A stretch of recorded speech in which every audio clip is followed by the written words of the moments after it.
Well, this is Culture Spot. Culture Spot, a chance to reflect on the arts and for the arts to shape us. And I'm interested that we just sang a lament, because in a way that's where this Culture Spot's going to. What we're doing in this Culture Spot, in fact, all three Culture Spots that I'm going to be doing over the next little while, we're going to the 24th Dobell Drawing Prize. Why? Well, because it was there to go to. And also because an SMBC graduate was a finalist. But more on that for another week.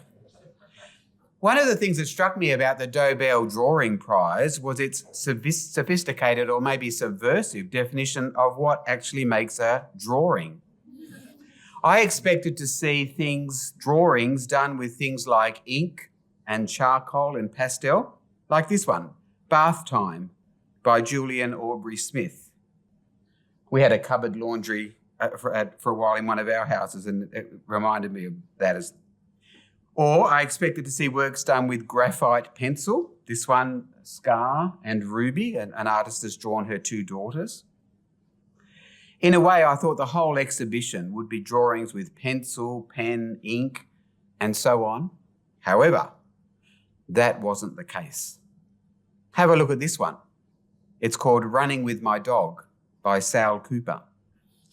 This drawing was done by using a drone in the sky and Sal using her whole body and her dog. She filmed the path that she went on with a run with her dog. And she deliberately ran in the shape of a dog. And then somehow later turned the drone filming into a digital representation, creating a single channel digital video, creating a drawing of a dog. Isn't that amazing? Tracy Clement has constructed some drawing with nylon and polyester thread and cotton thread. So it seems, I think the definition of drawing is making lines, but you don't have to use a pencil. This has got glass in it as well, and it's a work called Wear and Tear. It's quite beautiful, isn't it? Montgomery Parson reckons you can draw with hemp and jute and created a work called Beachhead. Jack Davies took her own plaited hair and combined it with beeswax, string and shellac to create a hair drawing, deliberately being playful with the definition of what is drawing and what is sculpture and what materials you can legitimately use. It's good fun, isn't it? Art can make the familiar unfamiliar. I thought I knew what drawing was, but I didn't. And that's actually a very good thing for us as theologians. The capacity to make the familiar unfamiliar. Because the task of seeing the world through God's eyes is always about that, isn't it? Suddenly seeing it new.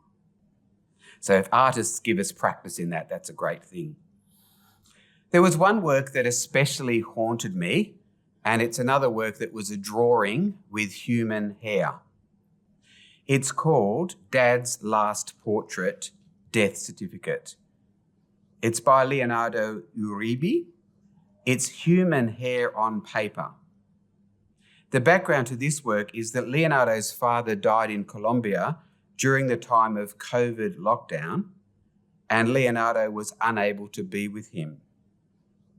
And what he's done is he's somehow gathered his father's hair, I don't know how that happened, and then reassembled his father's hair into his father's death certificate. Here's a closer photo, just to give you a sense of the work that's involved in this. I could not believe it. And I just kept walking from one work to that and then coming back to this death certificate. I could not, it was like a magnet. It just kept pulling me back.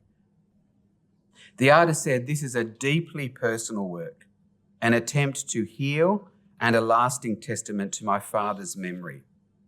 It is remarkable, isn't it? It uses hair, something that would blow away in the wind, and yet the work speaks of the haunting weight of things.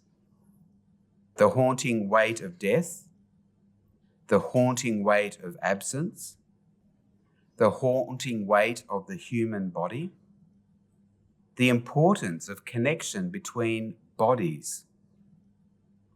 The work speaks of the haunting weight of grief and the haunting weight and value of every human life. So perhaps this work tells us, as you go into pastoral care conversations around human lives, grief, death, take a sense with you of the weighty reverence of what you're dealing with. That would be a very good thing.